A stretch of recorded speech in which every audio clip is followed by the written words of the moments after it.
Gemini, നമുക്ക് മലയാളത്തിൽ സംസാരിച്ചാലോ? തീർച്ചയായും മലയാളത്തിൽ സംസാരിക്കാം. ഞാൻ അതിന് തയ്യാറാണ്.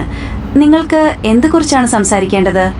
അമേരിക്കയിൽ ഇപ്പോഴും ചില സംസ്ഥാനങ്ങളിൽ നിയമപരമായി കൊണ്ട് തന്നെ ശൈശവ വിവാഹം അനുവദിക്കപ്പെടുന്നുണ്ട് എന്നുള്ളൊരു വാർത്ത ഞാൻ കേട്ടിരുന്നു. അത് എത്രത്തോളം സത്യമാണ്? അമേരിക്കയിൽ ശൈശവ വിവാഹം നിയമപരമായി അനുവദനീയമായ ചില സംസ്ഥാനങ്ങൾ ഇപ്പോഴുമുണ്ട്. അത് സത്യമാണ്. എല്ലാ സംസ്ഥാനങ്ങളിലും ഇത് ഒരേപോലെയല്ല. പല സംസ്ഥാനങ്ങളും ഈ നിയമങ്ങളിൽ മാറ്റങ്ങൾ വരുത്തുന്നുണ്ട്. ഇതിനെക്കുറിച്ച് കൂടുതൽ അറിയാൻ താല്പര്യമുണ്ടോ?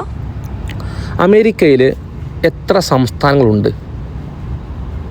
അമേരിക്കയിൽ 50 സംസ്ഥാനങ്ങളുണ്ട്.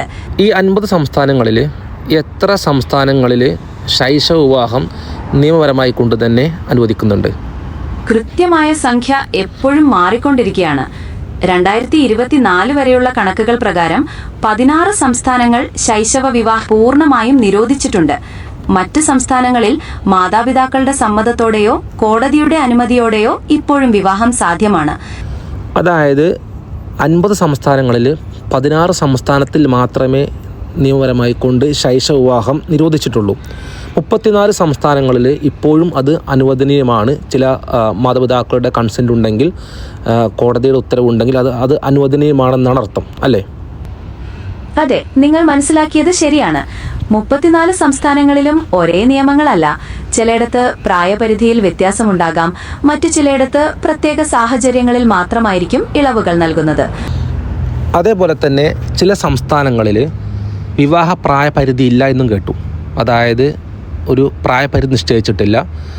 കോടതിയുടെയും അനുമതി ഉണ്ടെങ്കിൽ, അതേപോലെ തന്നെ മാതാപിതാക്കളുടെ കൺസെൻ്റ് ഉണ്ടെങ്കിൽ പ്രത്യേക പരിധി ഇല്ലാതെ തന്നെ വിവാഹം നടക്കാൻ അനുവദിക്കുന്നുണ്ട് എന്ന് കേട്ടു. അത്തരം സംസ്ഥാനങ്ങളെക്കുറിച്ച് പറയാമോ?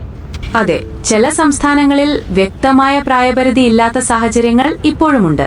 മാതാപിതാക്കളുടെയും കോടതിയുടെയും അനുമതിയോടെ വളരെ ചെറിയ പ്രായത്തിൽ തന്നെയുള്ള വിവാഹങ്ങൾ അവിടെ അനുവദിക്കപ്പെടുന്നു.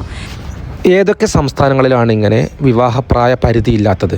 California, Mississippi, New Mexico, Oklahoma ആകിയ സംസ്ഥാനങ്ങളിൽ വ്യക്തമായ പ്രായപരിധി നിയമപരമായി ഇല്ല.